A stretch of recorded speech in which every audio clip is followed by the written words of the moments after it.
For the last time this regular season, Edmonton and LA go toe-to-toe. Will it be a first-round preview? We get you set for the Oilers and Kings on the Oil Stream pregame show.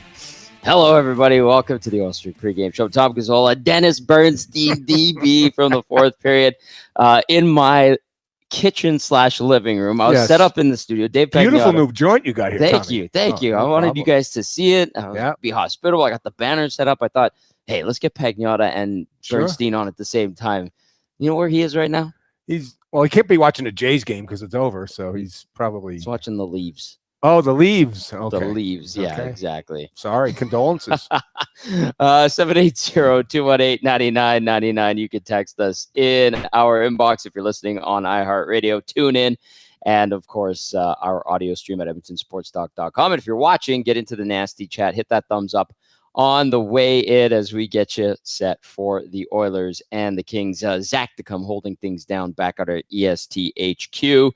Edmonton 43-23-4. LA 38-22-11. Game number 71 for the Oil. I'm going to start with the question of the night, DB. I'm going to throw it at you first. Okay. All right. Text us 780-218-9999. And, of course, get into the nasty chat. Your thoughts on the question of the night. If the Oilers and Kings meet in the playoffs for the third consecutive postseason, how do you like Edmonton's chances in a series against LA? I guess, DB, I could flip it. How do you like LA's chances against Edmonton if we have this again for a third consecutive spring? Let me do my Scott Hall intro first, because I know everybody out there loves me as an LA guy. Of course they do. Okay, so Scott Hall of Fame induction. He ended it with this. Hard work pays off. Dreams come true. Bad times don't last, but bad guys do. It's going to be another 6 or 7 game series. I'll give Edmonton the edge. But look, I know people have complained about the 1-3-1. Every time I come to Canada, I hear about the 1-3-1. It's nauseating. But this is going to be another tough series. You look at the games that played so far this season. Edmonton won in a shootout. The Kings won 4-0. And then the third game was 2-2 going to the third, Tom. So it's going to be a long, drawn-out series. I will tell you this. The Kings, the narrative, I think, from some of the players, and they won't go public with this, it's very difficult to beat the same team 3 times in a row in the postseason. It's just difficult to do. Right. But I think it's going to be high tension. I think it's going to come down to special teams. And the one thing that really benefits the Kings this year, the number one penalty kill in the league. But you got to favor the Oilers. Of course you do. Because you have Connor and Leon, and Bouchard's had a great season. The power play is still, 27%. So, But it's not going to be a 4 or 5 game series, Tom. It's going to be a long, drawn-out series. DB, a lot of people around here, I see it on the post-game show, especially after a rough weekend for the Oilers in Ontario, where they, get blown up by the Leafs, and then the next day they blow a 3-1 lead in the third period to the Ottawa Senators, DB. The Ottawa Senators. It was a rough post-game show that night. They bounced back with the win in Winnipeg. That's good. Oilers fans still are going, boy, I am worried about LA, because if the Oilers play the Kings again, I think third time's the charm for LA. But I look at this Kings team and I go, well, it is the thought process, because last year we talked about this Kings team is gunning for Edmonton. I think a lot of that had to do with Todd McClellan kind of setting the tone. Absolutely. Are they thinking about the Oilers the same way this year? Yeah, I think that you can't tell me that Drew Doughty wouldn't like another shot at the Oilers. Of course, the most competitive guy in the league. There's no more competitive guy than Drew Doughty. I think he'll enjoy it. I think he loves the fight. He absolutely loves the fight. Now, the one thing the Kings benefit is, I mentioned the penalty kill, and the goaltending's better. And you guys ripped Korpisalo. Every shot was high. They had a book on Korpisalo. That decided the series for me. But it's a little different here. Here's the thing. As great as the Oilers have been since Noblock's here, the team with less regulation losses this season, the Los Angeles Kings. Right. So it's going to be close. It's going to be close because the Kings can find ways to win. They jam up the neutral zone. That's what the 1-3-1 does. And they're a really good defensive team. I think they're third in goals against and first in penalty kill. It's not going to be a walkover. So I think they look forward to it. And here's the thing, Tom, about the Kings. Mm-hmm. I think they could beat any team in the Pacific. I think they could beat Vancouver because they beat them twice this season. They've toe-to-toe with Edmonton. I think they can beat Vegas. Depends on what Vegas team shows up, who's going to be on the IR, who isn't, whatever. But when you look at the Central Division, Tom, they got smoked by Dallas 3 games, 13-3. And Colorado, the only game, they played Colorado and Dallas 5 times. The one game they won, they beat Colorado. Colorado was on a back-to-back. They played an overtime game in Anaheim, came to LA, and they didn't have Cale Makar. they will get smoked by those two teams. So the Kings ever going to have success in the playoffs, it's going to be through the Pacific Division. And that means you got to keep winning games because you don't want to fall to the wild card. Edmonton certainly probably doesn't want to deal with the Central Division until those teams start to beat the crap out of each other through the first 2 rounds as well. So this is an important 4-point game in the Pacific Division. Oilers and Kings, 780-218-9999. You can text us. And, of course, if you're watching via the Nasty Chat, you can get at us. The question of the night one more time. You just heard DB answering it there. If the Oilers and Kings meet in the playoffs for the 3rd consecutive postseason, how do you like Edmonton's chances in a series against LA? I will read those out as we progress through the show. Matt Kassian will be joining us just after 6 o'clock with Game Changers. All right, DB, let's go into starting lineups here for the Oilers tonight. McDavid with Nugent Hopkins and Hyman, the 51 goal man, 200 goals. Do you want to say anything about that dumb rant that we saw the other night? It's a dumb rant. Yeah. And if you know anything about Zach Hyman, anything, this guy's a role model, right? Touché. And look, I'm Jewish. So it's a little more, it struck home a little bit more with me. Ridiculous take. Yep. Tom, we partner with CCM, right? And we're going to give away, I think, skates or something, 4th period, something like that. They're giving us $1,200 pair of skates. I'm like, wow, that's the high-end skates. They go, no, it's mid-level skates. It's an expensive sport. You need resources. You need a 2-parent home probably to play in the game because somebody's got to drive into the rink at 6 a.m. Ridiculous. And I think anti-Semitic. I really do. If and to single out Zach Hyman of all people, right? Who, and in Toronto, he had 21 goals. He knows how to play with Connor McDavid. That's great. Yep. You should be praising this guy, not criticizing him for his family. It's ridiculous. But you know what? When a guy's standing in the middle of the park with a little microphone talking like that, he's probably, his opinions probably aren't that valid. Touche. Well said. I went a little berserk yesterday on the stream. Yeah, I didn't really have much time for that take. Disrespectful garbage. Yeah, absolutely brutal. All right, Hyman, 51 goals and counting this season, 200 in his career. A role model, hard work, determination, regardless of means. It's an expensive sport. And Ton, the one thing that actually unified all media was that stupid rant. Everybody was on the other side of it. Everybody. Everybody, as much as I might disagree with other media, everybody's behind it. That tells the story. Yep. Well said, DB. Well said once again. Second line for the Oilers tonight. Draisaitl with Henrique and Fogle. McLeod between Kane and Perry. Ryan between Janmark and Brown. On defense for Edmonton tonight. Ekholm with Bouchard. Nurse with CC. Kulak paired up with Desharnais.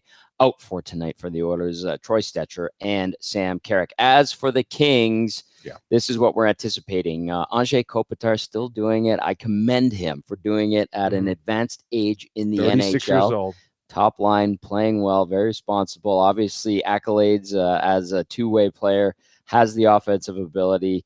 Maybe not as quick as he used to be, but still an impact player. He's got Quinton Byfield and Adrian Kempe with him. Philip Deneau between Kevin Fiala and Trevor Moore. I love Trevor Moore. I think he's a tremendous hockey player. 26. I love that kid. Yeah. Local kid. They always joke about him being from Thousand Oaks, California, but he's had a fantastic season. He's finally healthy. He's had a great season for this team. Really, really good performer. Digs in the postseason. Pierre-Luc Dubois with Victor Arvidsson and Alex Laferriere, I should say. Blake Lizotte with Arthur Kaliev and Trevor Lewis. That's probably going to change. Okay, that's what I was going to say. What's going on here? Kaliev has not played in a long time. He's going to be a scratch. They're going to go 11-7. So you're going to see also Jacob Moverare as the 7th defenseman. Andres England will play probably 14 minutes on the left side. Moverare will probably play 7 on the left side. So they're going to go 11-7. And they've been going 11-7 for probably a month now under Jim Hiller. The only questions he gets more than 1-3-1 is about the 11-7 alignment. But it's worked. And the team, I think, is 8-3-1 in March. They've really turned around. And they're starting to win home games. So, yeah, they've gone 11-7, and it's worked for this team. Hey, you know what? That was something Jay Woodcroft had a lot of 11-7 in his early time as a head coach of the Oilers, and then kind of got away from it. They do prefer 12-6, but sometimes circumstance and personnel dictates that. Is that the case here? Yeah, Kaliev is a goal scorer, and he wasn't scoring goals. He wasn't hitting the net. He has 6 goals. And he's not a two-way player. He's not the fastest player, and there's not a lot of not fast players on the Kings, unfortunately. But he's played himself out of the lineup. So Tom, he's restricted free agent at the end of the season. He needs to change the scenery. Ooh. I would seriously doubt he's in an LA Kings uniform next season. He hasn't been doing the one thing he needs to do is score goals. So he doesn't. It's a trust thing, and Jim Hiller does not trust a player at this point in time. Maybe there's an injury. Maybe he gets a shot in the playoffs. But if the team stays healthy for the rest of the regular season, then that might be a big if. The last 11 games, I don't think you'll see Kaliev playing at all. He doesn't even take line rushes in warm-ups, Tom. So that tells you a big story. Touche. Okay, so the back end, Anderson, Doughty, right? Yep. Okay, we've known that that's a pair for a long time. Gavrikov and Matt Roy. Yep. Okay, so you talked about England about 14 minutes. Is he England Spence, and then Moverari will move in for like England. Now, Moverari played really well when Mike Anderson got hurt. I know he's every Oilers fan's favorite defenseman based off of last season, a couple of seasons ago. What happened? I don't know. This guy fell and they blamed him. And he went up top and he played very, very well, but everybody plays well with Drew Doughty. I'll tell you this, Tom. Drew Doughty's the team MVP this season. He has been spectacular for this team. I think he leads the league in time on ice. His production isn't, look, he's not Evan Bouchard offensively, but he has been excellent. To me, he's the team MVP. So sometimes you might see, and the good thing about Hiller is he's the opposite of Todd in one respect.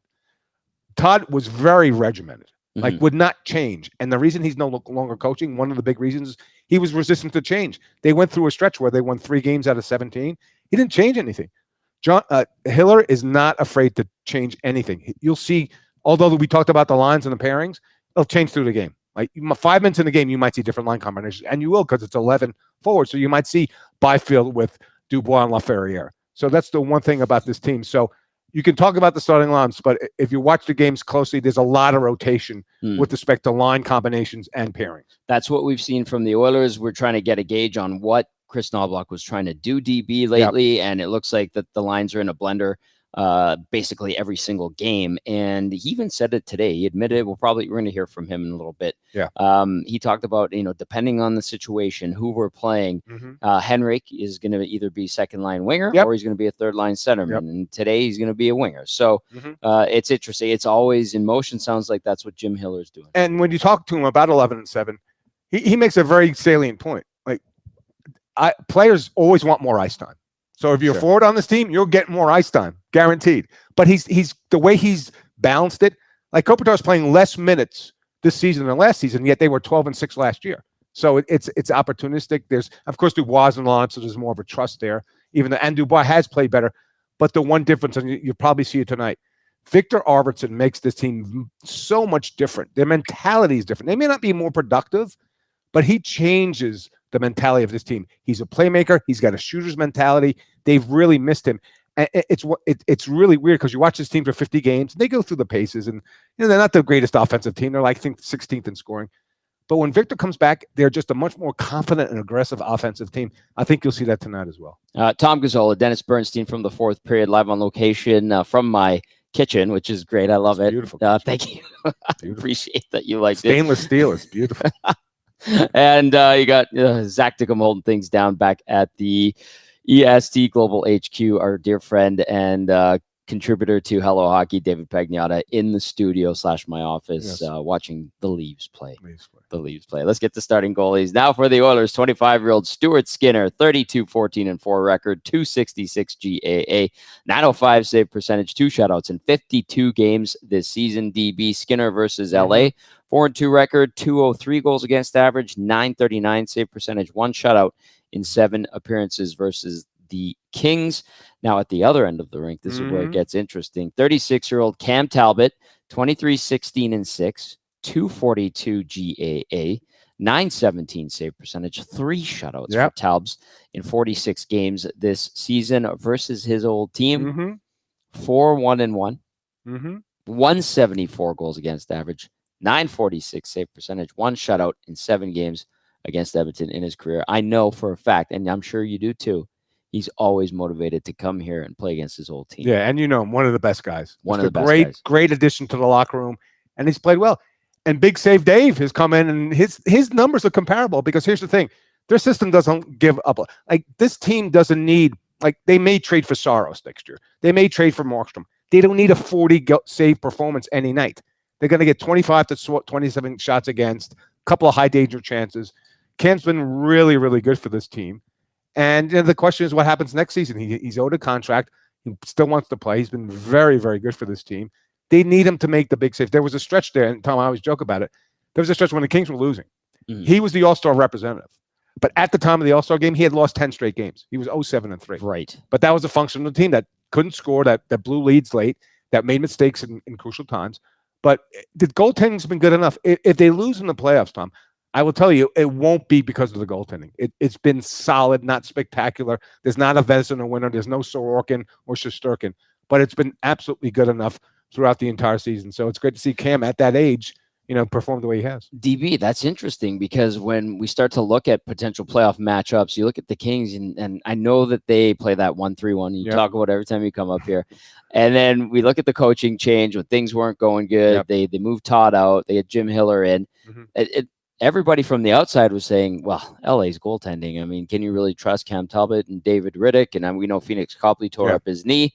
It's the same thing all over again. And we thought Korpisalo last year, from an outsider's perspective, was the guy that might be able to solve the Oilers, and that wasn't the case. Are you of the mind that they're stronger in goal this year compared to what they had last year? I don't know. To be honest, I don't know, because Korpisalo played great down the stretch. He's the reason they made the playoffs down the stretch, because Quick, what happened with Quick? He just wound up getting traded. Peterson was bad from game one, so Korpisalo came in and helped save their season, as did Phoenix Copley. And then when Copley went down this year with an ACL tear, which was a tough injury, a really, really good guy. He was the Masterton nominee last season. It was like people, David Rittich, like he's going to come in. I think the Kings lead the league in shutouts, Tom. So is it going to be good enough? I don't know, because there's one question: can Cam or Dave make saves against the power play in the playoffs? It's as simple as that. It's going to come if they execute better and are better defensively in the playoffs on the power play against the Oilers. They can win the series. It's as simple as that. So I think it's good enough.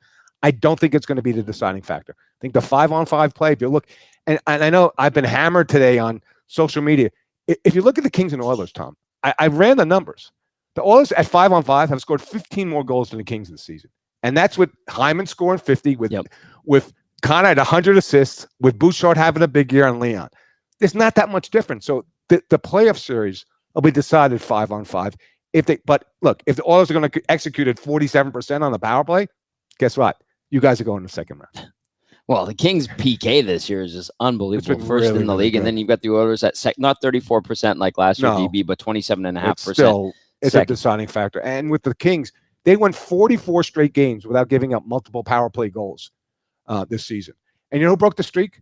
The Tampa Bay Lightning. And guess what? Tampa Bay is the best power play in the league. So it's been exceptional. They play the diamond. They give time and space at the goal line, but they play the defense the right way, and the goaltending's been good enough. They haven't given up those soft goals that you've seen in other series. But is there a book on Cam Talbot? I'm sure that Chris Noblock and the staff are running a video on him, because I would suspect, even though Jim Hiller has been consistent about one thing, he doesn't tell us who the starting goaltender is. And I asked Cam about that, and he said, except for back-to-back games, he'll tell us who's going back-to-back. Every other time, we don't know who's going to start the next game. Rich will have a shutout, 27-save shutout.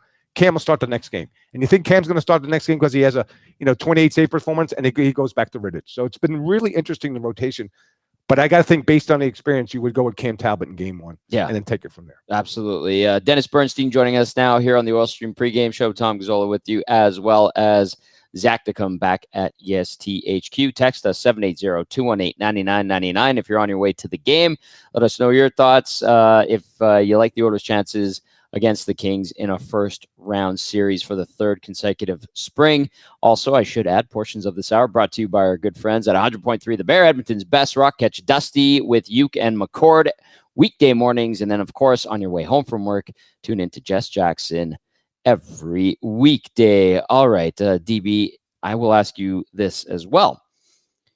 Do you think, if these two teams are anticipating they're going to face each other one more time, do you think that both coaches may be unwilling to tip their hand? Yeah, there's some gamesmanship going on, because I think Jay Woodcroft was very much of the mind he liked doing that. Oh, Jay loved to play mind games, Tom. But what are you going to hide? You're going to hide Connor McDavid? That's why. I mean, you're going to hide Evan. You're going to hide Evan Bouchard's slap shot. Hey, Evan, don't take any slap shots tonight on the power play. Just a quick wrister. Connor, like draw back, Connor. Like, just play defense. Like, don't worry about scoring. Which I got to say one thing about Connor McDavid. Okay, I love the fact that his sense of humor and the way he's been coming out, his personality, more like when he said, maybe I'm not going to shoot this season. Right. I love that crap. It's so good. And look, People. If anybody's listened to your shows in the past, they know how I feel about Edmonton. I love coming up here. I love the fans. The facility is incredible. I've said a million times, if you want to come and see the greatest player in hockey play in a beautiful building next to a beautiful hotel, come to Edmonton. Now, I did bring the Southern California weather with me today, as you could see from the sun. I think the sun finally came out. It did. But there's no gamesmanship. There's going to be no secrets. How many times have these teams played in the last 3 seasons? 20, 25 times? It's ridiculous. Yeah. So to think that tonight, no, let's not show them our full game. You got to win games still, right? You still want to win games because, although, Tom, I don't know. Like, if you win the division, and there's been with the games in hand for the Oilers, do you really want to possibly play Nashville right now in the first round?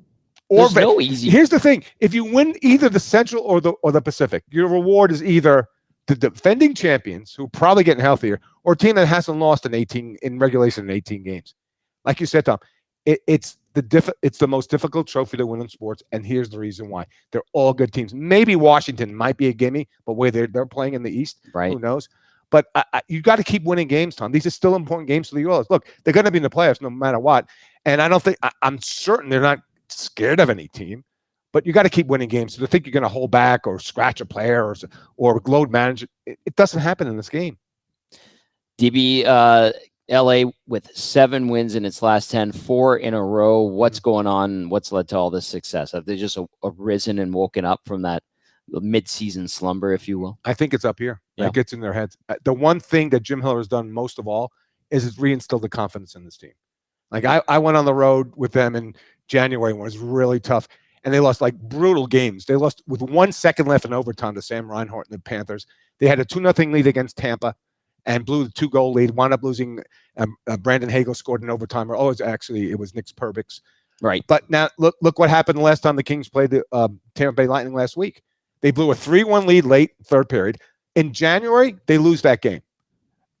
The last week, Gavrikov came up on the rush on 3-on-3 and scored a goal. And I was in the press room watching the game, and I saw the pass from Adrian Kempe. I'm like, who's that? Who's that winger going up? Like, Gavrikov? Are you kidding me? Like, he scored the game-winning goal?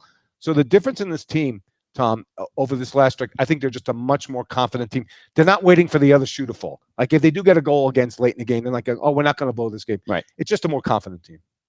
I'm going to read some texts. Okay. Because you have become a favorite among our listeners and viewers over the last few years. You're our Kings insider, and I think we're well on our way for you to be that again. Oh yeah, this it's going to happen. Yeah, it's going to happen. We're going 3 times. This is the 3rd time. It's going to happen. Yeah, it's going to happen. I'm actually rooting for it, to be honest with you. I'm looking forward to it. Spency 5 Centsy via the nasty chat says Dennis is even dressed to match the Kings. I like it. DB, you always have the kid. You're always you got the sharp coats. What else do we have here? This one says DB is top notch. Very well spoken. That's from Penner's Pancakes. Thank you. We appreciate Penner's Pancakes. And I saw one. Make DB a regular. We try DB. We try. It's try. I know. Just tell me for the Kings. It's fine. But, I know. But I love the rivalry. I love the city's great. It's just to have a great time. I always have, and the fans are respectful. That's the great thing about this town. It's a little different than Vancouver. I love that. Okay. Great fans, great amenities, great setup. Everything is fun when you're friendly people. It's just a nice town. I know, what the narrative is, but I've told people I've never had a bad time in this city. I never will. It's just the people are great, and I love coming up here. And then with Pagnotta here, it just added oomph to it. That's for sure. Okay, so tonight, what is everyone, yourself, the Kings media, Oilers media, Toronto media like Dave, and then all the lovely fans from Edmonton, what are we going to see on the ice tonight? I will make one prediction. It will not be a boring game. Oh. And they asked me on it. We did a Sirius XM, me and Ryan Paint. We did the power play. Yep. We set up for Steve Cooley's today.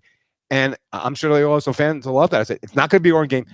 I'll go 4-3 Oilers in overtime. Ooh, I like it. Hey, I want to bounce this off of you before we move on. I had someone, not with the Oilers organization anymore, but was a longtime member of them, said, you know what? I think maybe the best thing for the Oilers tonight is to get their butts handed to them by the Kings. It's a Glenn Sather type of mentality because then it would invigorate them going into the postseason. A reminder that, hey, you're going to have to work your butt off against a Kings team that's still pretty damn good. What do you think of that?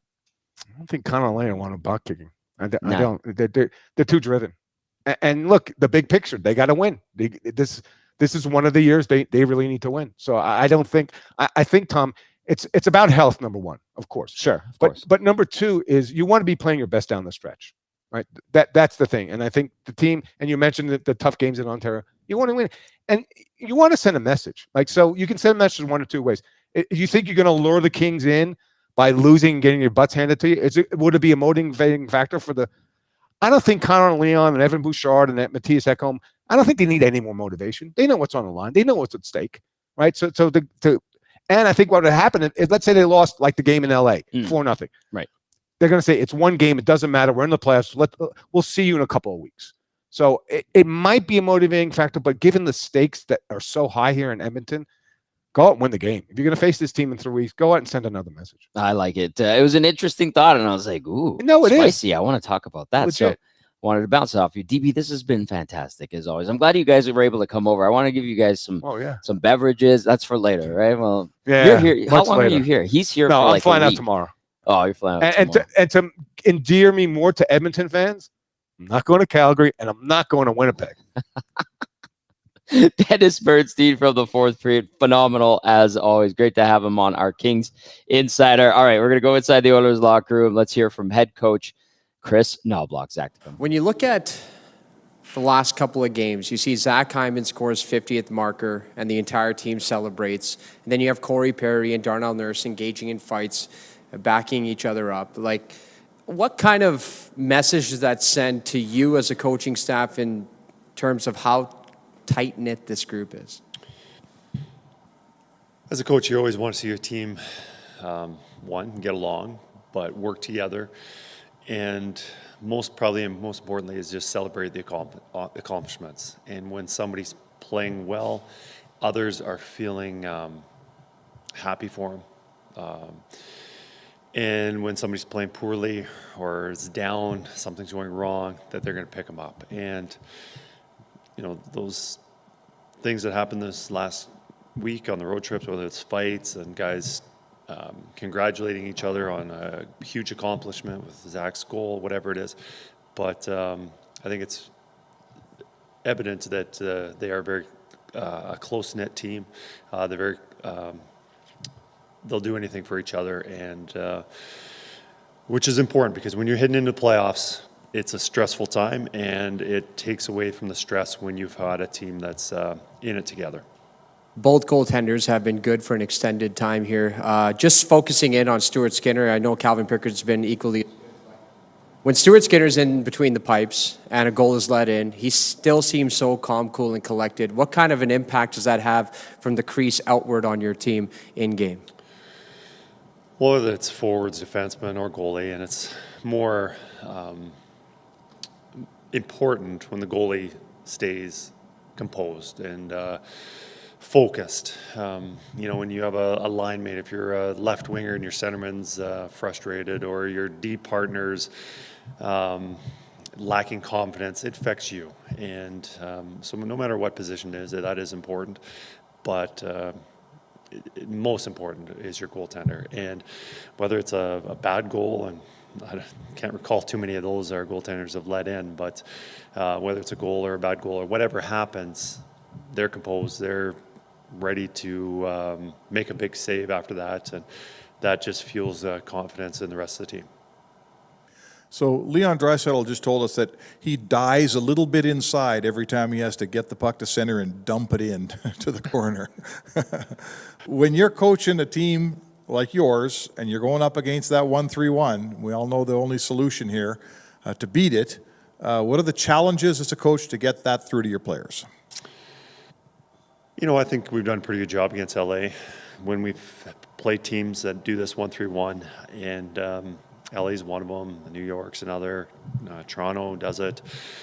There's a handful of teams that do it, not very many, but I think we've been pretty committed and to doing the right play. And there's a few players that can pick their way through a maze of bodies, a maze of checkers.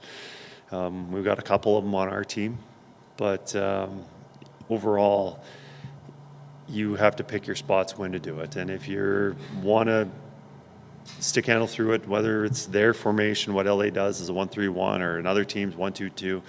When there's bodies above and that many, then it just causes a lot of troubles. And we just have to make the right play. So I do not want to be a dump and chase team every single time. But if we're in a position where we're forcing it, then we're going to get into trouble. Right. So do you see, I won't ask you to predict your playoff opponent, but just looking at the standings, there's every opportunity. It might be the Kings again for this organization, first time for you. Does a game this close to the playoffs give you a little dress rehearsal? Does this become a little bit of an audition of how to handle it? I think so. I think the other ones go back in the season playing LA. We've had little dress rehearsals. As you get closer to the playoffs, it's more of a more meaningful. So every game, I think, is a dress rehearsal. And this one, yeah, there is a likelihood that we are playing them in the first round. But I don't think we've really thought about that. You look at the standings, and of course, it's logic that might happen. But we're just trying to figure out our game, things how we can still get better at, and whether that's getting through their neutral zone or our defensive zone coverage against any team, whatever it is, we're always working on those details. In fairness, Leon was asked, does a little piece of you die inside when you have to, and he said yes. So he didn't come up with it. There was some suggestion after the Toronto game that maybe your group needed to stiffen up a little bit. Certain things that were happening out there. You got a big response in the Winnipeg game in that way. What did you think of your team in that way against Toronto? Did you feel they needed to stiffen up a little bit? And what did you think of what you saw against the Jets? In the Toronto game, I saw us do a lot of things well, but we made some big mistakes, and those big mistakes cost us. And I don't think we made many mistakes, but there were things that we have to eliminate, especially if we're going to have success in the playoffs. And those mistakes, whether that's protect the middle of the ice or not getting a puck in deep or stuff like that, for 60 minutes, we have to do that as much as possible. And overall in the Winnipeg game, I didn't like our start. The one game on the road trip I didn't like was our start, but we stuck with it. And, I think we played our last two times we played in Winnipeg, we played a very mature, solid game. And those are the type of games that we need to play on a regular basis for us to have success. All right. That was Chris Noblock, head coach of the Edmonton Oilers, looking to build off of that win on Tuesday in Winnipeg. Tom Gazzola, Matt Kassian with you, and Zach to come holding things down at the EST HQ. Ooh, back inside the actual studio inside my condo. That was kind of neat, Kass, having DB. What I wanted was for Bernstein and Pagnotta to join for the first little bit. Then we would get to Game Changers. I set up everything. I was like, I've got the road kit because we're going to be live on location for Hello Hockey on Saturday. So I had everything. I'm like, just bring your computer. And they didn't bring their gear. So we had to kind of do it on the fly. I moved over to the other room, and we had some fun. So it was good. It was a nice start. That's good. I mean, you just got to wing it sometimes. That's okay. It happens. Adjustments. It's mid-game adjustments, Tommy. Sometimes you have to make them. So we're good. It's been a glorious show so far for what is hopefully a glorious night for the Edmonton Oilers. I've thoroughly enjoyed the show, and I'm pleasantly enjoying it now with you, our game analyst, Matt Kassian, on now for Game Changers. Game Changers is always brought to you by Damon Bunting Remax Elite. Damon Bunting, consistent top producing realtor in Greater Edmonton and among Western Canadian Remax realtors. He and his team would love to help you find that right home or make the move from your current home. Community driven. He understands what it takes to make a difference in our city. Check him out, DamonBunting.com, or visit his Instagram at Damon Bunting Real Estate. And a happy birthday to Damon Bunting. Celebrated it yesterday. Did he invite you to a party of some sort? I know you're friends with the Buntings. Did you guys have a little shindig get together? Not that I was invited to, so maybe I got to take up an issue with him. So I wasn't either. Now I'm frustrated, Tom. I didn't want to get you mad. We're good. We are good. All right, let's get to number one with Matty Kassian on Game Changers. and that is Kass matchups. A playoff preview here, Tommy. Got some playoff vibes going into this one. You're most likely going to play the LA Kings in that first round, and if you manage to hold on to home ice advantage, it's going to be like this. You're playing the LA Kings at home, except it's just going to be in the playoffs. And I'm really interested to see, even tonight is a little bit of a playoff preview, because really it is. It's I know the question was asked, and you heard it asked. I think it was Ryan Rashog that asked it, about it being a dress rehearsal. I think that was him. Maybe it was someone else. Somebody asked that question. And he kind of said, well, a little bit, and games are dress rehearsals. But it is a dress rehearsal, Tom. It really is. Absolutely is. And I'm interested to see how Noblock deploys his lines tonight. And some of it could depend on how the game goes. But I'm really interested primarily in that McDavid matchup heading into tonight's game. Are they going to try to keep Connor McDavid away from Phillip Danault, who at times has had quite a bit of success against Connor McDavid? Are they going to give him to Anze Kopitar? Do they feel like the Kopitar-McDavid matchup is going to bode well for the Oilers? Is that what they're going to try to get to? I mean, I can tell you right now that LA wants the Danault-McDavid matchup. That's what they've gone for. They're going to go back to it. And I think it suits Edmonton better if you can have McDavid, Ryan Nugent-Hopkins, and Hyman, if that's what you're going to run out with in the playoffs, up against the Kopitar-Byfield-Kempe line. Now, Kempe plays great against Edmonton. He's had a lot of success.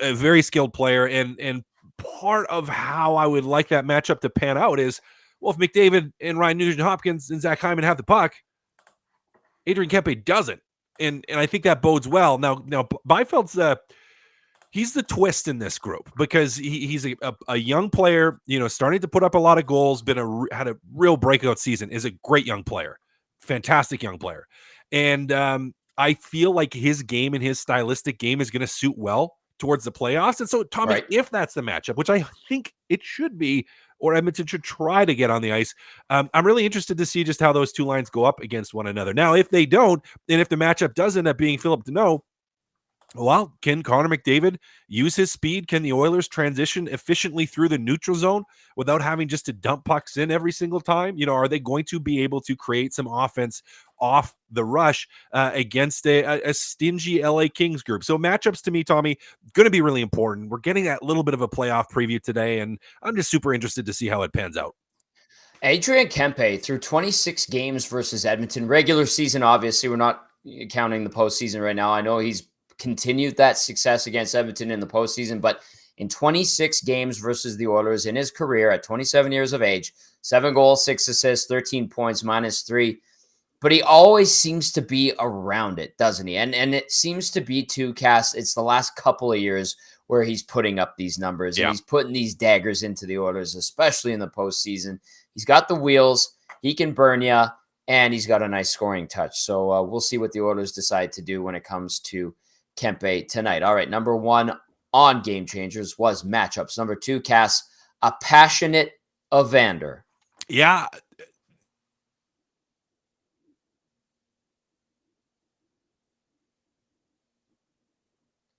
Mm-hmm.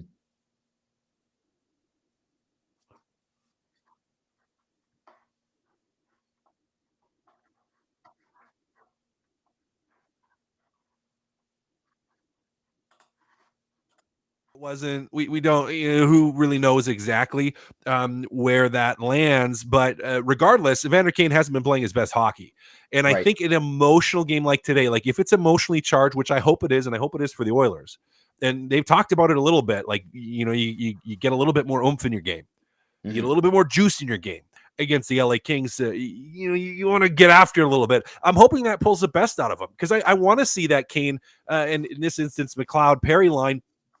I want to see him play with some jump. I want to see him play with some gusto. I want to see the Edmonton Oilers. I don't think you have to run the LA Kings into the ground, but I want to see some push.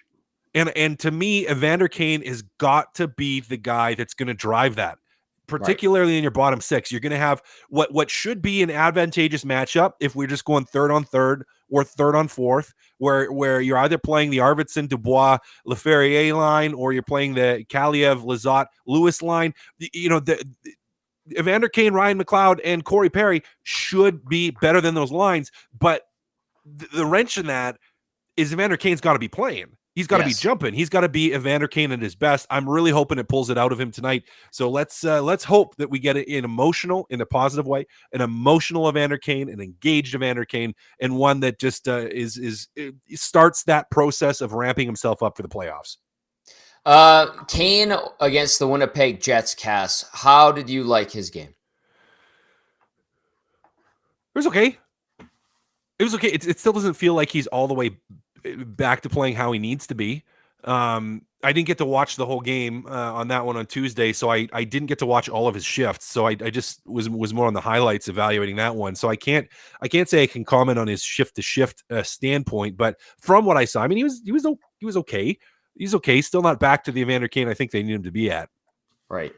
He's nicked up from everything I've been told the last couple of days. I was told he was nicked up on Monday, and then today that was reiterated to me by a couple of other people when I did a deep dive, just to quash any of those kind of discussions, let's call them, Kass. So I'll give him the benefit of the doubt. Sources within the organization saying he's banged up, and I would like to see more out of him. I do like him with Corey Perry, though, Kass. I like the idea of it. Yeah. And you have a player that, I don't want to call Ryan McLeod soft, but he's not a player that naturally gravitates towards the front of the net or to the corners. No, like he's just not. That's not who he is. I don't expect him to be that, and I'm not even saying that. And it probably comes across as a critique. I'm not trying to say that as a critique, but he's not a physical player. No, he's big, skates really well, but he's not a physical player. I think having him with some speed with those two guys can pull that out of him a little bit potentially, and it could be a line that gives other teams fits. It could be. It really could be. It could be just a rough and tumble, not pretty line, not fancy line, but just gritty and challenging to play against. Like if we go back to when Edmonton got absolutely crushed by Toronto, up and down, and not even that there was one line that did it really well in the Ryan Reeves line. It wasn't like they were physically dominant, but Edmonton kind of got pushed around a little bit. And I want to see that line for Edmonton push other teams around a little bit and make them just drive them crazy. Like have them thinking about it, like in stuff after the whistles and, getting hit from behind and getting face wash, like just all the really annoying stuff that players can do that drives you nuts. I want to see that line do it. They have the potential for it. They have the people for it. They just actually have to go out and do it. It is Game Changers with our game analyst, Matt Kassian, brought to you as always by Damon Bunting Remax Elite. Number 1 was matchups. Number 2, a passionate Evander. Number 3, Kass, the worst kind of lead. A 2-goal lead, the worst kind of lead. We talked about this on 2 guys and a goalie today. I don't know where that saying came from, and it's a horrible saying, but the Oilers have got into a habit the last couple of weeks of giving up 2-goal leads when they had the lead, and all of a sudden the foot came off the gas, the mistakes started piling up, and they let a team claw back into it.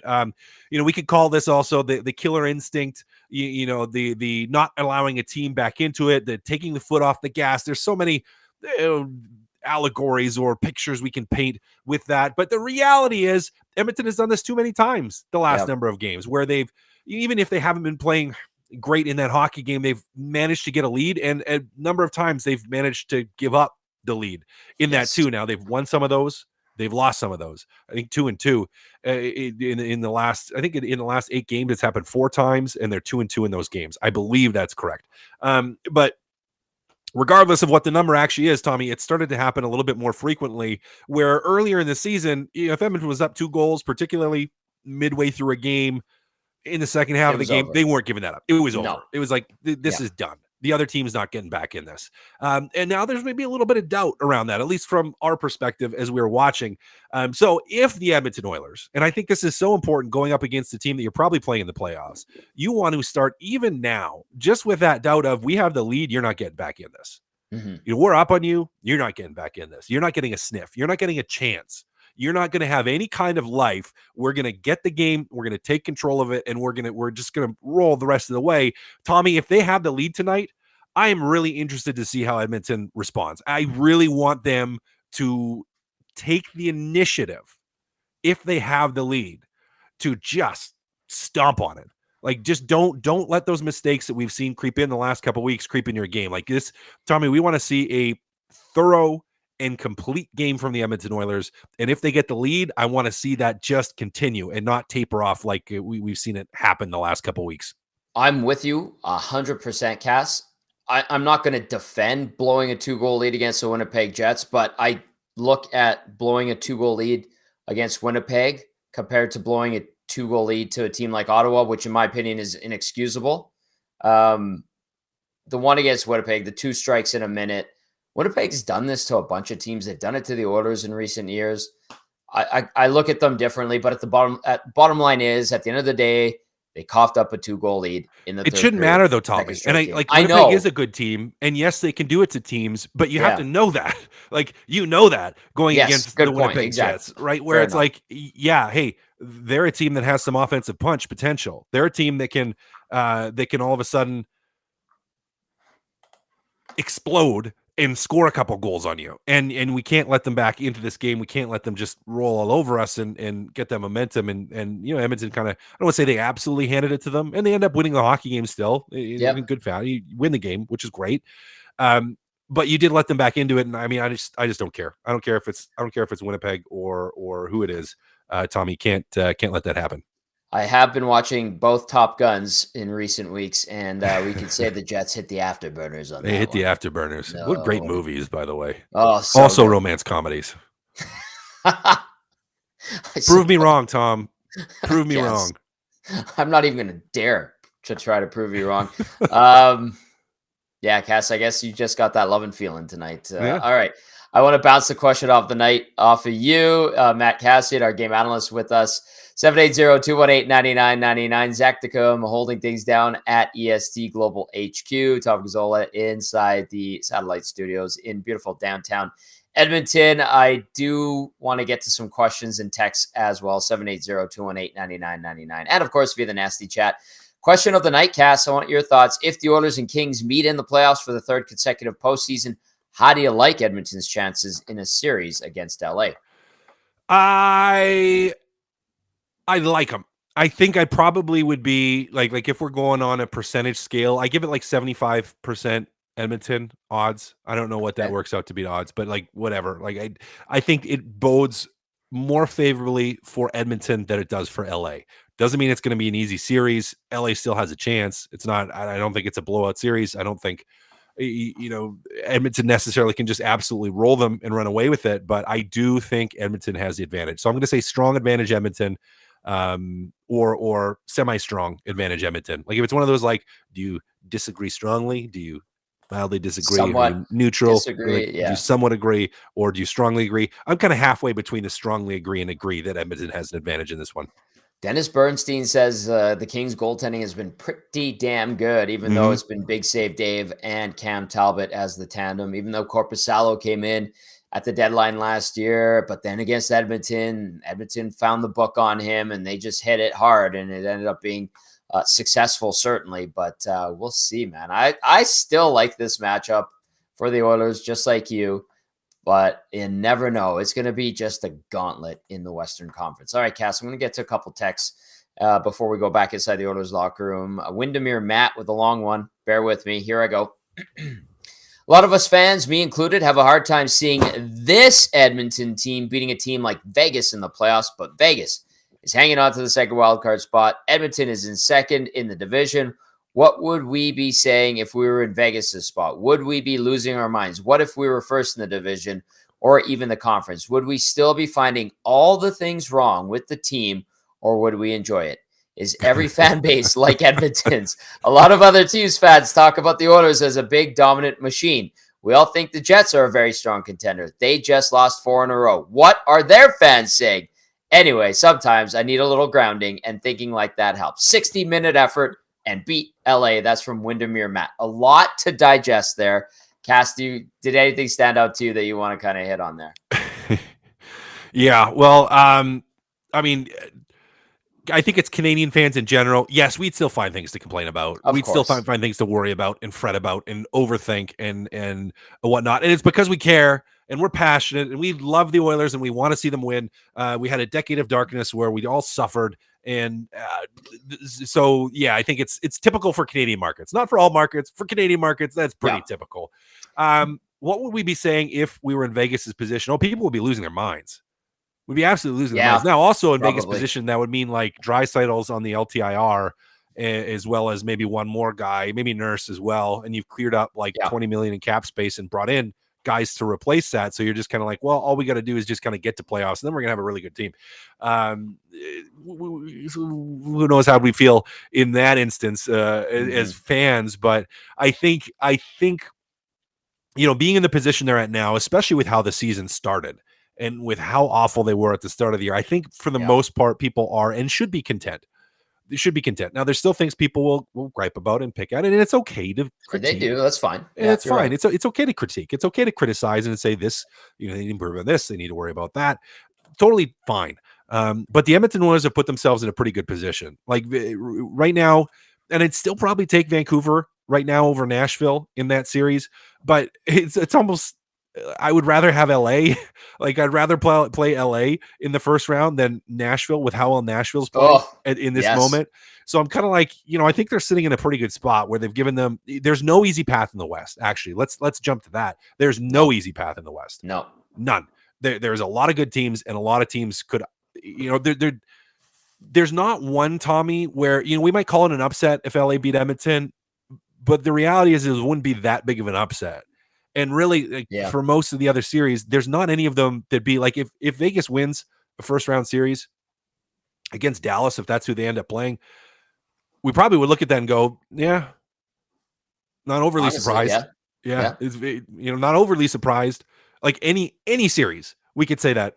Nashville right now over Vancouver, we could say that. Winnipeg, Colorado, we could say that. Edmonton, like it's going to be so tight that I think they put themselves in the best position possible to probably play the opponent I feel they have the best chance of beating in the first round. So I don't know. Maybe I'll just take a deep breath and get excited for it because it's coming here and it's going to be fun. I can't wait, Kass. We're a couple of weeks away. Edmonton playing game number 71. Game changers, phenomenal as always, my friend. Just like your hair. I saw somebody saying, man, I feel bad trying to go up against these two with great hair. Thank you to Chantal. Yesterday got a coupe de cheveux. And then, Kass, you're always bringing it. Nicely done, my friend. Yep. Thank you, sir. Beautiful. I'll catch up with you on the post-game show. Sounds good, dude. That's our game analyst, the one and only Matt Kassian. With Game Changers, brought to you by Damon Bunting. Remax Elite, looking to get into the market, maybe buy a home, sell your home. Damon Bunting is your guy. Check him out, damonbunting.com, or his Instagram page, Damon Bunting Real Estate. All right, let's go back inside the order. Well, let's say hi to Zach to come, actually. I kind of want to get Zach to come's thoughts on something. Zach to come, you there? Yeah, there he is. Speaking of a guy with a great set of hair, look at that. Wearing the Led Zeppelin today. He's got his rocker motif going, and he's got the shades and the glasses. Very nice, Zach to come. Is it lonely? Are you lonely back at the studios? Or are you okay? No, not really. No, I'm enjoying the show. I'm just listening, taking it all in. DB did a fantastic job, and of course, Kass as always is phenomenal. So I don't know. I'm not feeling positive lonely. Vibes. Positive vibes as always. I love it. All right. I want to get your thoughts on the question of the night. And, of course, our listeners and viewers can text us. If the Oilers and Kings meet in the playoffs for the third consecutive postseason, how do you like Edmonton's chances in a series against LA? Go ahead, Zach. Well, both teams have changed only slightly, and there's always been a sense, for me anyways, a sense of uncomfortability against the LA Kings. They are a strong team. They might be boring or whatever, but they're a strong team, and they know how to play the game of hockey. Both series in the last 2 years were very close. I believe last year it went to 6 games, and then the year before that it was 7, if I could remember off the top of my head. And I think if they do meet up, it'll go 6 or 7 games once again, and it'll be a nail biter the whole way through. So with that being said, I do think Edmonton has a little bit more probability of coming out of that. It will be a hard-fought battle the entire series, but I do think Edmonton is the better team, even though both goaltenders have been playing quite superb. And Gabe Vilardi is there. He's only played 7 games this season, has a lot of injuries. Vilardi, he's in Winnipeg Or now. not Vilardi, sorry. Who am I thinking of? No, I'm thinking of somebody else. No. Not Gabe Vilardi. Sorry about that. Victor Arvidsson is what Victor you're thinking of. Arvidsson. Yeah. I got you. My apologies I got you. on the name drop there.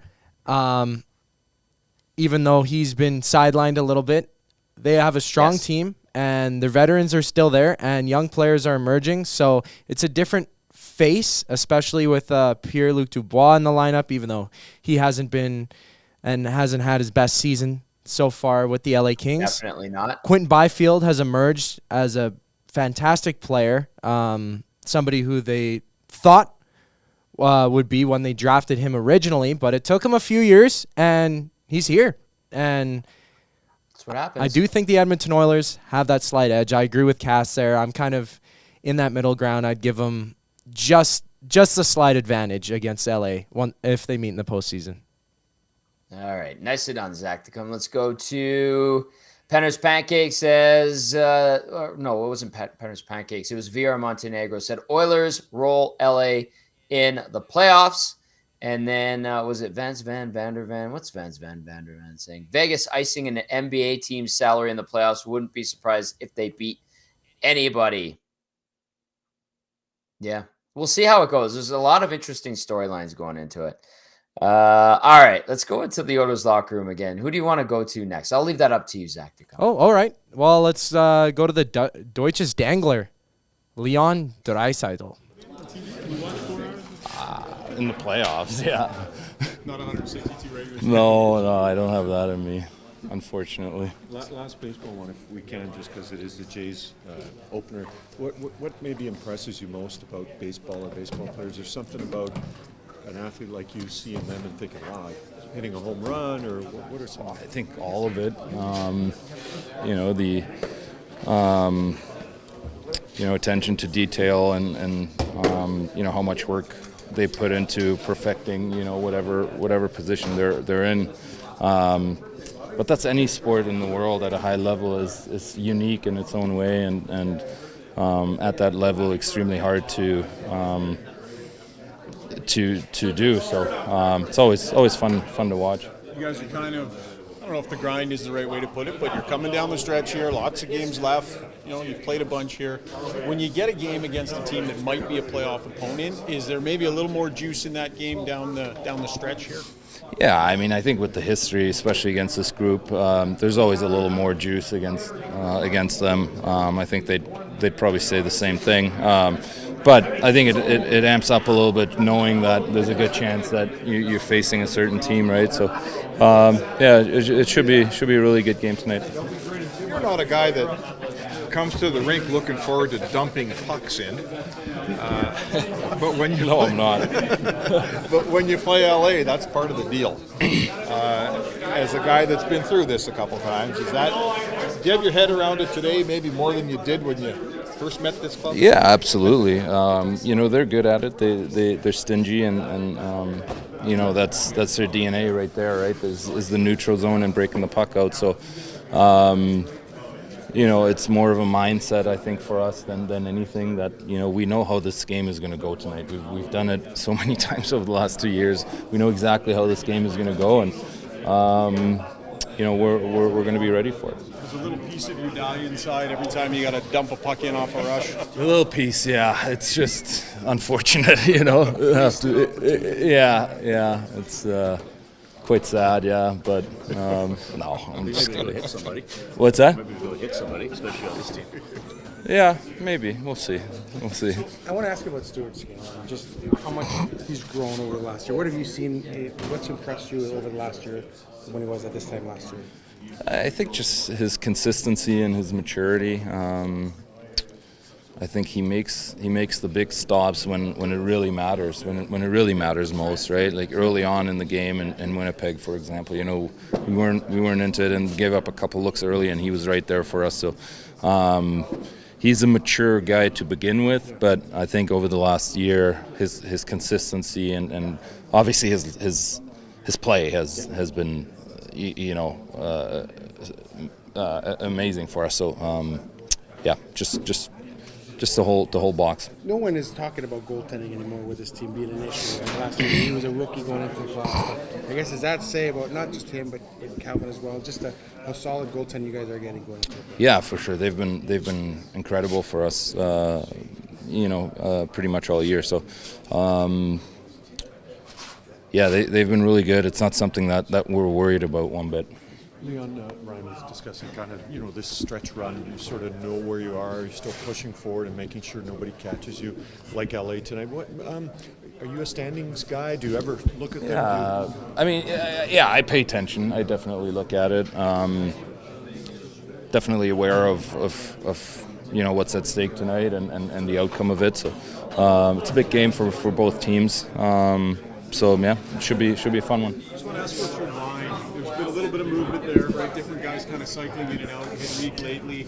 Just maybe a thought as you head towards the playoffs about trying to maybe lock something in. If you guys can find something that works, is that a priority, or are you good with just whichever way it goes? I think a little bit of both. I think we're trying to lock it in a bit and create some chemistry and find our way with each other a little bit.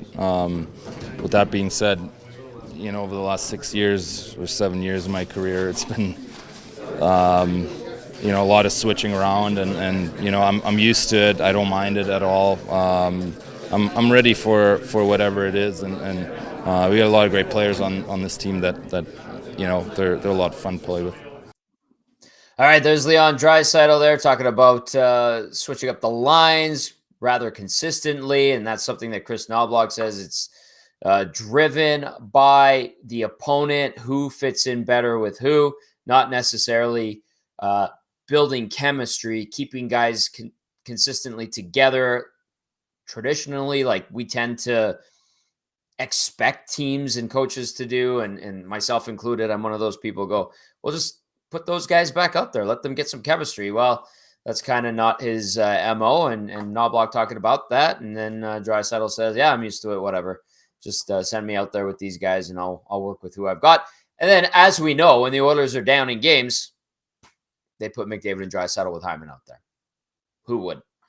780-218-9999. You can text us, and if you're watching, you can get in on the Nasty Chat. Gazzola and Zach to come with you. Big thank you to Dennis Bernstein from the fourth period for stopping by.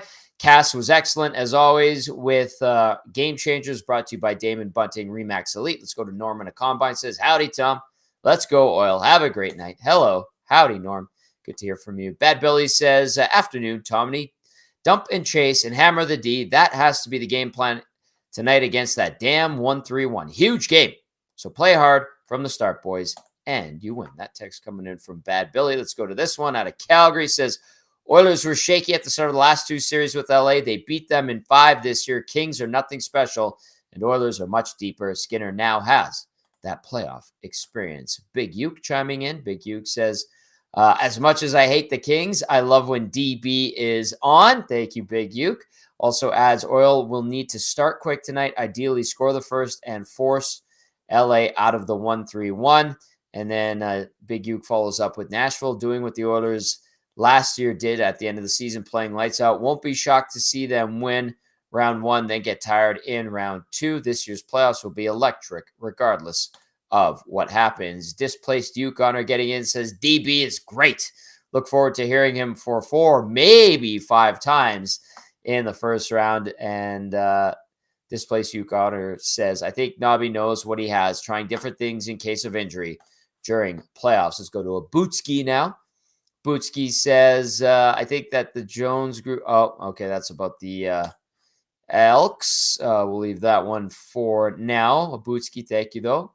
Donnie M says, that was incredible. We're playing the Kings of the playoffs. Thanks, Tommy. That was so much fun.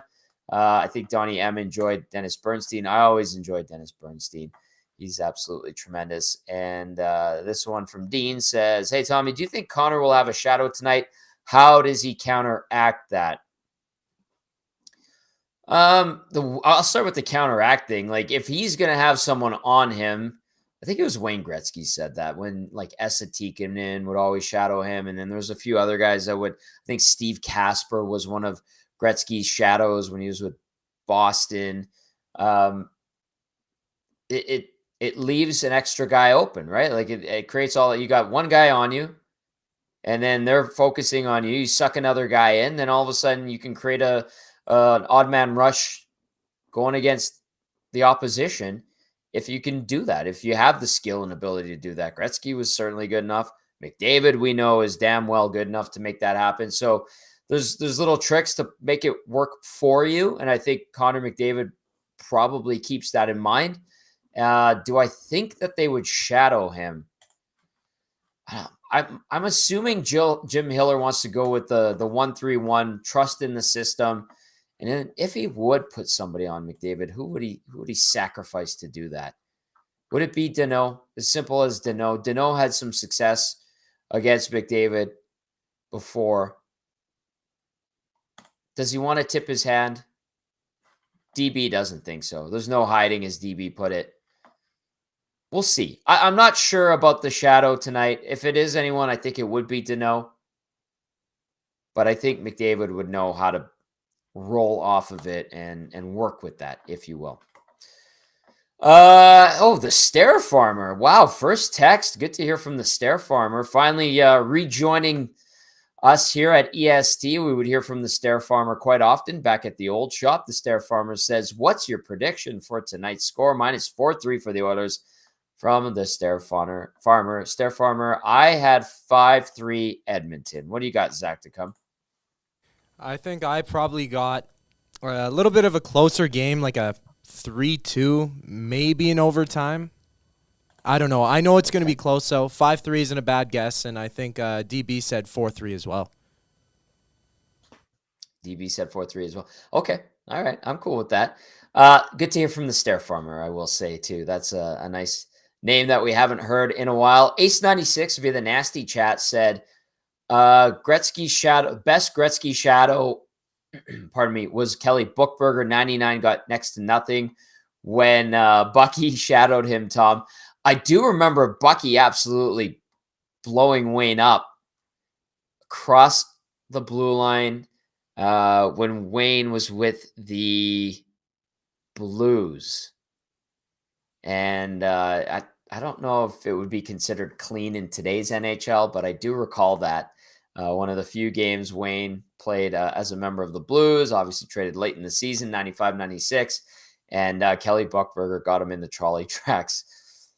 Not far from where he got hit by that guy from the Leafs, like early in his career. It was kind of the same area, and Bucky got him. But Ace96, I think you're remembering that, and then maybe some other games and series between the Oilers and the Kings in the early 90s where Wayne was doing all those wonderful things, and Edmonton was not, simply put. All right, we could go back inside the Oilers locker room. We've got a guy that's playing in career game number 1,300. He is a newer member of the Oilers, has had a pretty positive impact so far. He is Corey Perry. Let's go to him. Like I said, like we just talked about, that fire in him, the competitiveness, and he just loves the game, and he loves being out there, loves being in the moment, and I think if you ask anybody around the league, he's been at the top for a long time. As a guy who's played LA, as a guy who's played LA so many times, any specific, I don't know if memories or just what your vibe is like towards the Kings and your experiences against them? There's been a few battles. There's been some ups and downs, but and played in the playoffs and many regular season games, and I remember when we were good in Anaheim, they were going through their stretch where they were winning, and I had battles with Quick, I had battles with Dustin Brown, you can go down the list, Kopitar, Doughty, you can keep going down the list, and it was a great rivalry. You got a couple scratches there. Is that from the Logan Stanley fight? And how challenging is it to fight someone 7'4"? Yeah. He was big. It's definitely not easy, but things just happen during a game. It doesn't really, you're not really going out there and looking for it. It just happened, and at the same time, we didn't get off to the start we really wanted to, and it was an opportunity to kind of try to change the momentum. There was talk a couple of games prior where, maybe that response wasn't there in the way that it could have been or should have been. Is that something in your experience, you recognize that those things can't necessarily be allowed to continue, that sometimes you got to just take it upon yourself and change the tide? Did it have something to do with that? Listen, we definitely heard about what everybody talking about it and in that Toronto game, and yeah, you look back and you do see the extra cross checks, the pushes, the shoves, whatever, the extra attention that those couple guys got, and that at the end of the day that can't really happen, and for me to go out there and fight Logan Stanley, that's not what it was about. It was about that moment, that game, and where we were in that game, and but at the same time, we have to look in here too. And make sure we do have that little pushback when things come to shove. Yeah, you guys are human. This is a long schedule, and you're in the grind of it now. I imagine that that's going to happen. There's going to be lulls, but just maybe understanding that you got to sharpen those things up as you head towards the playoffs. You can't let it get too far away from the way you do business. Right, and as a playoff scenario, you want to be sharp with everything. It doesn't matter what it could be that little piece, or it could be the power play, or the power play, the D zone, whatever it is. You want to keep getting better each day, and if one thing slips, you have to figure it out and you have to get it back, and I hope we talked about it, and we'll figure it out. We also had the celebration for Zach Hyman's 50th, and then we saw Darnell Nurse step up for you with the big fight, and you as well sticking up for yourself there. What can you say about the close-knit and the camaraderie vibe of this group right now? Well, it's very close in here. When I first got here, you could feel how tight this group really was, and they care about each other, and those little moments during the season, the Hymo's 50th, you see that celebration, you see the guys just loving that moment, and then Darnell sticking up for me when I got hit the other night, and it just goes a long way when you're trying to build something around here. All right, that's Corey Perry getting set to play career game number 1300. And when he saw his name on the board to speak to the media in the locker room today, he's like, oh, man, come on. And it was funny because Jamie Cartmel and Andrew Peard from Oilers PR were just like, it's game number 1300, man. And he's like, well, I need to get through warm-up first. Just a little sense of his sense of humor. And he will play in his 1300th career game. Perry, if you're wondering, all-time, he's got 901 points, 427 goals, 474 assists, a career plus 47, 1,422 penalty minutes. That's how you do it, old-time hockey. Corey Perry suiting up tonight in orange and blue. The Oilers wearing their Navy alternates tonight as well, I should point out. Let's go to Cole in Ellerslie. Hello, Cole in Ellerslie. He is nasty number 10. I love that, how he has his nasty number on there. Part of the nasty club says, I don't know. It's my humble opinion that the Oilers just have to start and commit to Leon and Connor being on the same line. Throughout the game, they are on the same line for power plays, loaded up for a shift to finish the PK. It just ruins the lines, trying to get them back to separate lines before the next power play or PK. That is from Cole and Ellerslie. Nasty Club number 10. He says, get them together. Let them run together. Go wild. Be thoroughbreds like they are. Noblock does that sometimes. Not always. He said today, due to matchup. This one says from Maple Jed, just send out Perry to deal with Dano. P.S. Happy Easter, LFG. Thank you, Maple Jet. Appreciate that very much. Happy Easter to you as well. This one from Andy Pandy says, Oilers win 3-2 in a shootout tonight. Kane gets a point. Draisaitl with the first goal. Nuge with the shootout winner. Andy Pandy with that one. Let's go to Displaced Yukoner. Says Tikkanen shadowed Gretz pretty good, if I remember correctly. Oh, yeah, that's right.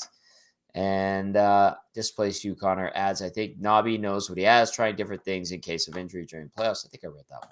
But good to reiterate it. Let's go to the nasty chat. What are you guys up to?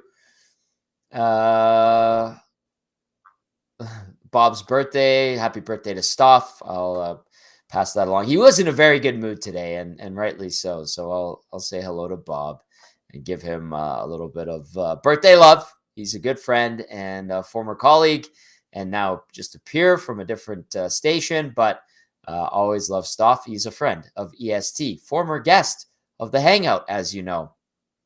Stair Farmer says, great pregame show. Keep up the great work. Stair Farmer, where the hell have you been? I'm glad you're in the nasty chat and you're texting. Where have you been? Have I missed you watching and listening to us? Or good to hear from you.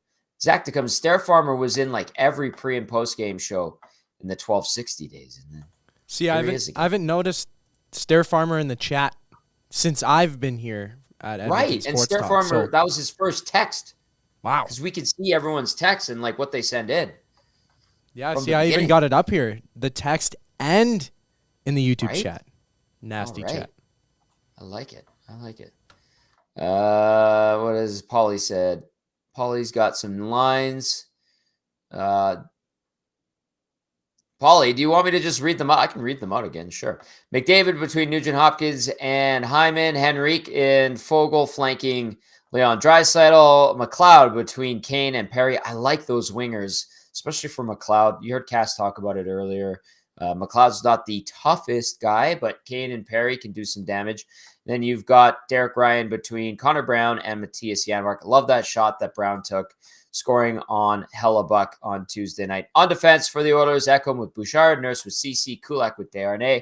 Skinner is your starter for the Oil. And then you got Cam Talbot going for the LA Kings. It should be a good matchup overall tonight. Who knows who takes it, but we're in for a good Pacific showdown. Classic 4-point game as these two teams go toe-to-toe. All right, Zach DeCobe, you know what we're going to do?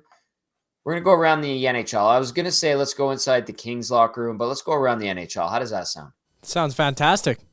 All right, let's do that right now. 14 games on the schedule, lots of hockey, obviously Easter weekend. Just the one game tomorrow. It's New Jersey visiting Buffalo, but tonight we've got the Islanders up 3-2 over Florida in Florida after 2. Habs up 2-0 on Philly after 2 at the Bell Center. In Ottawa so far, 2-0. The Sens lead the Hawks. That one about to get underway in the third period.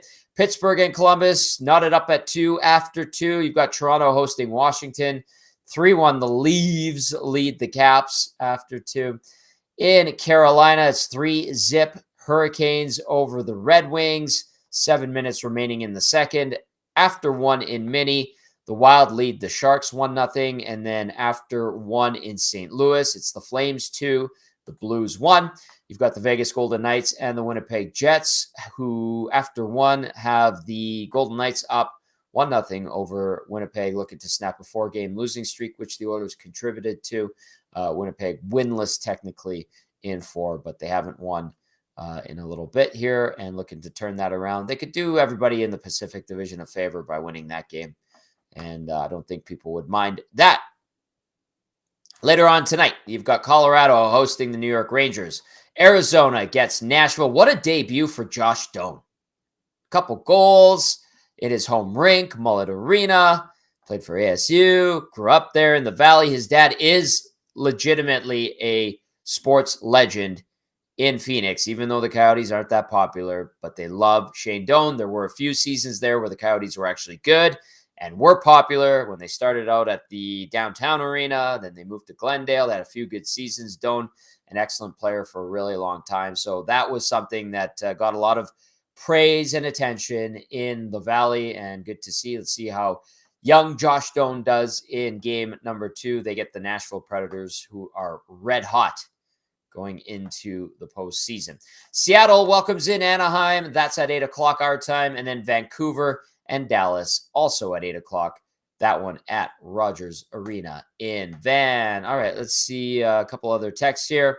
Stair Farmer has returned, says Rip City Step. I always wondered if that's where Steps comes from. Glad to hear from you again. Paulie says, I wonder if Schauger will step up his game, match Tommy's suit on the Got Your Back pod tonight. Yeah, he might, because I think he'll be rocking a suit at the game. Him and I sit beside each other at press level. did not wear a suit this morning, but for games, I think he usually steps up, especially a big one like tonight. Shogger's got a decent wardrobe, that's for sure. Spetsy 5 Sensi welcoming Stair Farmer back. He has been watching, just haven't said anything. Okay. Well, good to have you back in here, Stair Farmer. LWJ says, keep up the great content, gents. We will try. LWJ will also try to make it better. And we appreciate that. Wax Jade says, come on, Stu. Stand tall. And then Paulie says, thanks for the line breakdown. All right. Zach to come. Any final thoughts from you? Well, you're talking about Josh Doan, and I just got to say, I didn't really have the chance to watch Shane Doan, so I guess it comes full circle in seeing Josh Doan get on his dad's old team. I don't know. I thought it was funny. I saw a post, especially with I hate to bring it up again. I know you've been fired up about it. The Zach Hyman video. Oh, that right, video yes. about Zach Hyman. If that particular guy saw that Josh Doan scored 2, what would he think about that? I mean, right? Hey, Sam Reinhart's got 50 as well. His dad played they had a lot of money. Oh, jeez. Yeah. You know. I don't know. It still bugs me. I don't know. It's dumb. I think that's what he wanted to do. He stirred the pot, and he did that for sure. Nashville doesn't know how to lose right now. 14-0-2, matching the Oilers' record for this season with a point streak, which is pretty intense. But, yeah, I don't know. I'm pumped up for this one. I always like when LA rolls through E-Town here, and it's always a good game. It's always a good game between the Oil and the Kings. Great rivalry that they built. I just want to say that. I like it. Nicely done, Zach, to come. Couple of texts to close things out. Coach Mike says, I'm hoping for no coach porn tonight. A lot of shots and a lot of goals. Let's go, Oil, Coach Mike. G-Dog the Hog says, hey, Tommy, odd request. Can you guys do more rink reports? Those are always good. G-Dog the Hog, yes. That's the intention. It just depends on timing, if I'm able to grab someone and what's going on that day. But the plan is for more rink reports. I'm glad that you like it. And we'll keep those coming. Dave the Welder says, Stair Farmer finally found the new staircase to climb to find EST. Hey-oh. Dean says, Stair Farmer is a traitor. No, he's not. He's come back to the good side. He's seen the light, Dean. And then this one from the Schmermans, I hope I'm saying that right, says, Happy Easter. Have a good night. Go Oilers, go. Norman at Combine is being a carrot tonight. Oh, boy. My dad, Reno, says, what about Max and Ty Domi? Yes, exactly, Pops. Like, that take the other day was absolutely stupid. I said my piece yesterday. I still feel the same way. Bernstein shared his opinion, too. And it has brought everyone in hockey media together because it was absolutely beyond stupid. And I'll leave it at that. Positive vibes. Positive vibes. Zach Hyman looking for goal number 52. Corey Perry playing game number 1300. The Oilers looking for a big win over the LA Kings. Huge thank you to Dennis Bernstein from the fourth period for stopping by. For Matt Kassian and Zach to come, I'm Tom Gazzola saying thanks for watching and listening. We love you. Ciao for now. See you on the postgame.